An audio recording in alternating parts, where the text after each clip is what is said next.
Hello students. इस video में हम सेल्फ एनर्जी की कॉन्सेप्ट का थर्ड एंड लास्ट इलस्ट्रेशन देखेंगे। और ये प्रॉब्लम काफ़ी अच्छा प्रॉब्लम है, पाथ फाइंडर फॉर फिजिक्स का प्रॉब्लम है। और इस क्वेश्चन में क्या बोला जा रहा है कि एक ग्रेविटी फ्री केबिन है जिसमें एक नॉन कंडक्टिंग लिक्विड है सरफेस टेंशन टी का, जिसके अंदर यूनिफॉर्म चार्ज डेंसिटी रो है जिसकी, और उसको जो है ड्रॉप्स में, बड़ी लार्ज नंबर ऑफ ड्रॉप्स में इसको जो है स्प्रिंकल कर दिया गया। स्प्रिंकल करने के बाद ये क्या होता है कि ये एक दूसरे के साथ कोलीज होता रहता है, मतलब कि इकट्ठा होता रहता है और ब्रेक होता रहता है छोटे छोटे स्फेरिकल ड्रॉप्स में। तो अज्यूम ये करना है कि स्फेरिकल ड्रॉप्स हैं सारी, और ये भी अज्यूम करना है, क्वेश्चन में गिवन है कि there is no interaction of electrostatic interaction between the drops, मतलब एक से दूसरी ड्रॉप काफ़ी दूर दूर है, जस्ट वो जब पास में भी आ रही है तो भी उनका इंटरैक्शन हमें कंसीडर नहीं करना है। तो थोड़ी देर बाद की ये प्रोसेस में क्या होगा कि इकट्ठा होने और टूटने वाली प्रोसेस ये चलते रहेगी थोड़ी देर तक। उसके बाद अल्टीमेटली क्या होगा कि सारे के सारे जो है एक कोई कांस्टेंट रेडियस के फॉर्म में, कांस्टेंट रेडियस की ड्रॉप्स बन जाएंगी। तो वो कितनी रेडियस होगी ये बताना है।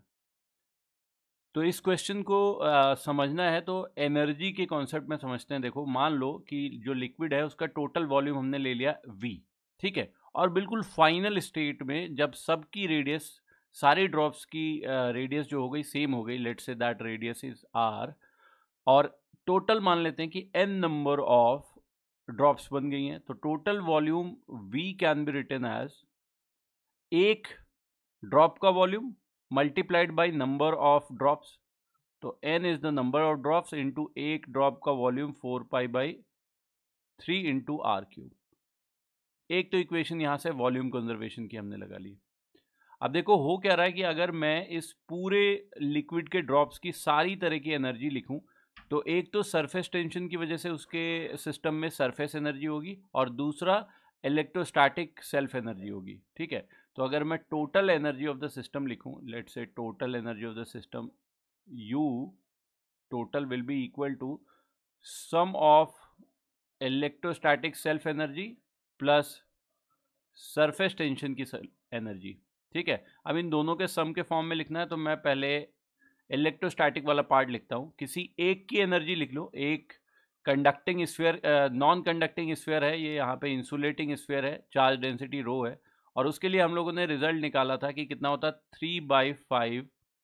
3/5 times capital K capital Q square by radius R, इतना होता है। और इस तरह की हमारे पास n ड्रॉप्स हैं, तो n से मल्टीप्लाई कर देंगे तो टोटल आ गया self energy, electrostatic self energy, plus surface tension के लिए करेंगे तो वही है कि n से मल्टीप्लाई कर दो एक ड्रॉप की जितनी एनर्जी, और एक ड्रॉप की जो सरफेस एनर्जी हो जाएगी वो area multiplied by surface tension, so 4πr² into surface tension T, ठीक है। यहाँ पे कैपिटल Q की वैल्यू हमें रो के टर्म्स में लिख लेनी चाहिए क्योंकि गिवन यही है। तो देखते जाओ कि क्या कैलकुलेशन बनेगी ये। फर्स्ट वाले टर्म को देखो, 3/5 n वाली चीज़ को यहाँ से फर्स्ट इक्वेशन से उठा के सब्सटीट्यूट करो तो कितना बन जाएगा 3v/4πr³। तो n की जगह लिख दिया हमने 3v/4πr³ इंटू कैपिटल K की जगह भी लिख सकते हैं 1/4πε0 कैपिटल Q का होल स्क्वायर। कैपिटल Q क्या लिखेंगे हम लोग, volume of the drop multiplied by rho, उसका स्क्वायर करना है तो रो स्क्वायर इंटू वॉल्यूम का स्क्वायर। वॉल्यूम कितना होगा 4π/3 का स्क्वायर इंटू रेडियस R का स्क्वायर, डिवाइडेड बाई नीचे में यहाँ पे R है तो ये भी R हो गया।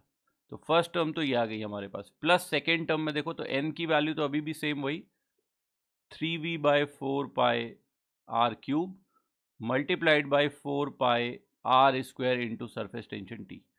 अब इसको जरा सॉल्व करके लिख लेते हैं कि कितना बनेगा टोटल सरफेस एनर्जी, ठीक है।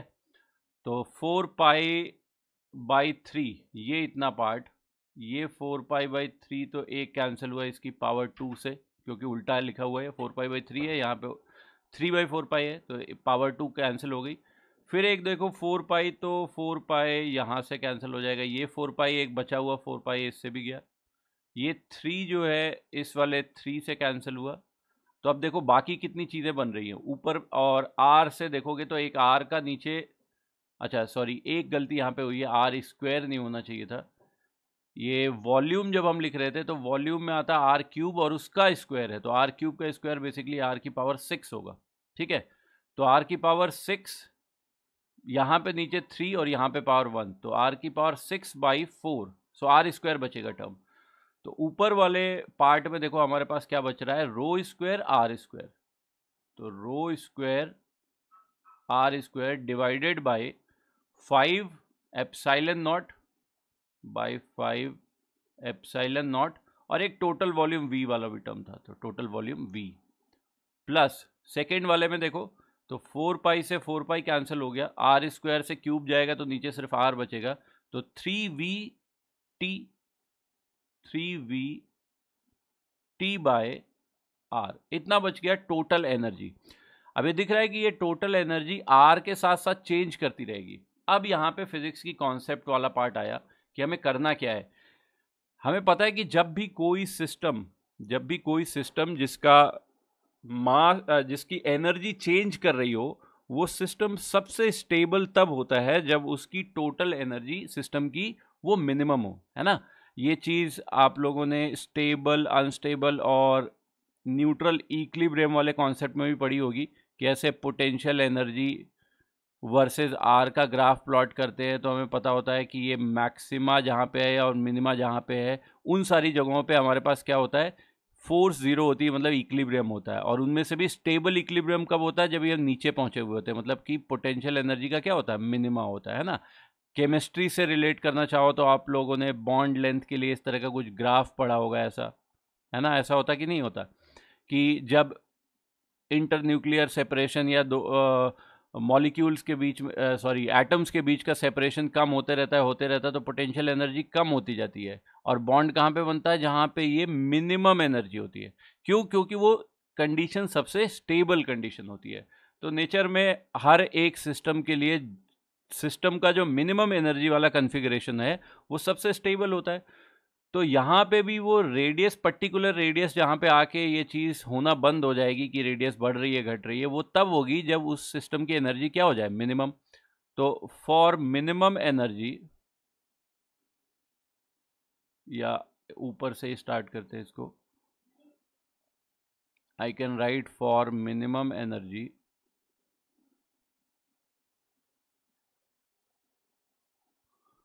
We can say D U, क्योंकि एक ही वेरिएबल बचा है आर, ये डिफरेंशिएशन क्या होना चाहिए, जीरो होना चाहिए। तो D U by D are की वैल्यू, ये वाली जो टर्म आ रही है उससे वैल्यू निकाल के देखो और डिफरेंशिएट करके क्या पता लग रहा है, D U by D R will be equal to, first वाले का देखो तो rho square V by 5 epsilon naught, ये तो हो गया कांस्टेंट, आर स्क्वायर का differentiation is 2r। Second term में देखो 3vt, ये सब कांस्टेंट हो गया, 1/r का differentiation will be -1/r square, तो -3vt बाय आर स्क्वायर। इसको उठा के क्या कर देना है, जीरो कर देना है। यहां से देखो अब सॉल्व करोगे तो v से तो v कैंसिल ही हो जाएगा, आर स्क्वायर इंटू आर, ये बन गया आर क्यूब, यहां से निकल के आ गया r cube equals 5 epsilon naught into 3 into T, so basically 15 T epsilon naught by rho square into 2, so 2 rho square. ये पावर 3 है तो दूसरी साइड लेके जाओ, क्यूबिक रूट ले लो इक्वेशन का, तो r will be equal to this quantity की पावर 1/3। ये हो गया आंसर इस क्वेश्चन का। तो अगर ये वीडियो पसंद आया है तो आप प्लेलिस्ट में जाके डिफरेंट बहुत सारी प्लेलिस्ट बना रखी हैं मैंने चैप्टर वाइज, और उसमें जाके प्रॉब्लम्स, थ्योरी, ये सारे पार्ट भी देख सकते हो। तो जो जो हो रखा है वो चीज़ देखो और अपने फ्रेंड्स के बीच में भी शेयर करो। Thank you.